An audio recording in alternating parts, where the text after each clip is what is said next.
Bergeron's restaurant in Port Allen, Louisiana is now offering customers a 10% discount if they come in carrying a gun after a number of national food chains have banned guns in recent months. Quote from Kevin Cox, the owner of Bergeron's: "There are people here with guns. This is not a gun-free zone. So if you want to cause trouble, you can think about who you're sitting next to." I would love to know, Lewis, whether this random restaurant in Port Allen, Louisiana had that much trouble to begin with, that they needed people bringing guns for safety. I highly doubt it.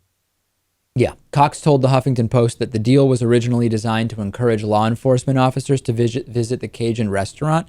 Makes no sense because law enforcement officers are already allowed to carry guns into restaurants. It would have absolutely no impact on them, so that explanation is ridiculous.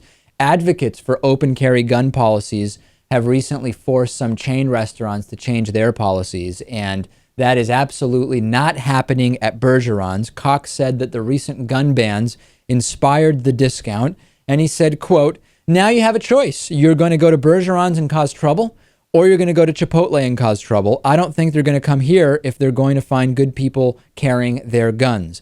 I don't even understand what that means, Lewis. I do not understand what this guy is talking about. I guess what he's saying is that someone wants to cause trouble at a restaurant and they have a choice between Chili's or Bergeron's. Right. They're not going to go to Bergeron's because 20 people will start shooting them at the same time.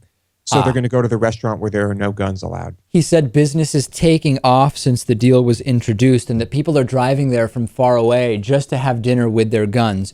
It sounds to me, Lewis, like Port Allen, Louisiana is a horrible, horrible place to live if people are so desperate to have their firearms with them during dinner. Well, I don't know. Maybe we can't generalize because of this one story. But are there that many people who don't feel safe if they can't have their French toast in the morning without their gun? I'm sure there are some. How many? I couldn't tell you, but I'm sure there are plenty. If we are, of course, I'm being facetious. I don't actually think that this is that dangerous of a place, and I think it's absurd that people feel the need to carry guns.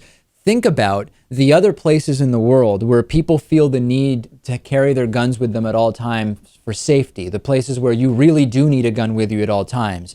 That is the caricature of what these individuals have basically drawn up in their minds. And what's amazing is that they're carrying their guns with them at all times and doing it in a way that is very unabashed and loud and proud and arrogant and boisterous is more likely to cause the problem they claim to be reacting to in the first place. Probably. And I do like comparing, let's say, this area to some of the most dangerous places in the world. I wonder if you would change their minds if you took someone from Louisiana here and put them in one of those places. Yeah, no, that's a good question. I wonder what the reaction then would be.